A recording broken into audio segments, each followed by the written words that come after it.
Hey everyone, Nick O'Malley here with Andrew Callahan from Gillette Stadium. The first week of playoff coverage here from Gillette as the Patriots get set to take on the Chargers. Andrew, what do we got in the store for this week? Well, we've had a lot this morning, so if you missed it on MassLive.com, absolutely go check that out. An early glimpse at the Chargers, who, for my money, are the worst matchup the Patriots could have had, and I outlined that in the site. I'll give you the Reader's Digest version.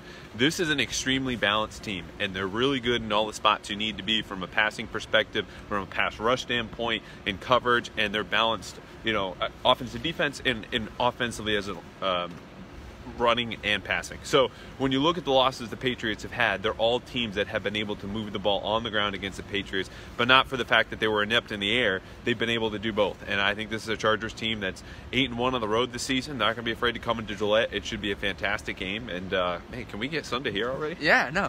The Patriots, their MO is that take away what the other team does best. Well, the Chargers have a Pro Bowl wide receiver, a Pro Bowl quarterback, and a Pro Bowl running back. That's as good a triumvirate of offensive skill players you can have, and that's about as big a threat the Patriots could face at this point. Yeah, exactly. And they have 6 pass catchers who have at least 28 catches on the year, and they're about to add another one who would have made it 7 had he been healthy, tight end Hunter Henry. You wrote about this just a minute ago. Hunter Henry tore his ACL in May, was expected to be one of the best tight ends in the league, obviously sat out once the injury hit, but after that point has worked his way back to recovery, was considered a potential go against Baltimore yesterday, and they decided to hold him out. He'll be on a pitch count here in Foxborough, but that's another danger here for the Patriots defense. Now, the Patriots defense has a Pro Bowler in their own right. Stephon Gilmore, Trey Flowers could have earned recognition, so it's not a lost cause, but I mean, the Patriots are going to have to play their best game. All you had to do was watch the Chargers yesterday impressively on the road against the Ravens, who were the last team to beat them, and that's how you knew. Yeah, and the Hunter Henry thing is crazy because at one point, ACL tear was bare minimum 12 months. It was a death sentence to a season. For me, at least, it's wild to see a guy tear his ACL in May but still be able to play football before the end of the season. As far as I can know, it's the first I've ever heard of it.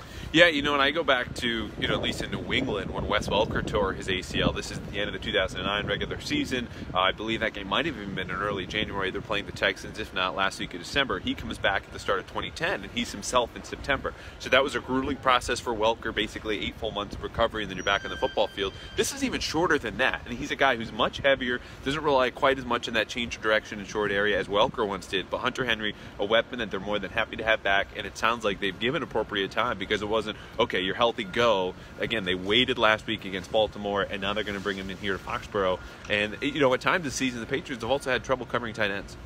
Yeah, and that's definitely a big thing to watch. But the Patriots do have a few things in there going in their favor, but I think the biggest thing is that the game is here, where the Patriots are undefeated this year. And I think we've seen good Patriots and bad Patriots, but when we've seen good Patriots, it's at Gillette. Yeah, for sure. The best version of the Patriots has been at home. Also, they'll be healthy. I mean, you look at Tom Brady and Rob Gronkowski in December, and you can tell they weren't the 100% version of themselves. So who's to say they'll be 100% on Sunday? We don't know, but they'll certainly be better than they were against the Bills and Jets. The problem, again, not to be such a Debbie Downer here on a Monday, I know you're all feeling it as much as everyone else is, but Rob Gronkowski is going to have a tough time against Derwin James, who Bill Belichick just called in a conference call with reporters as good a safety as they've seen all year. James is a rookie, and as a whole, the Chargers defense ranked #1 in the league against this year against tight end. So tough sledding for him. Defensively, they bring it too, but I think the Patriots, as they showed last year when they played the Chargers in October, can move the ball against them in this system that they've seen from Jacksonville and Seattle. How are they going to do in the red zone? That's a totally different story. I think we're going to get more into this during the week, but do you think that this ends up being a big James White game?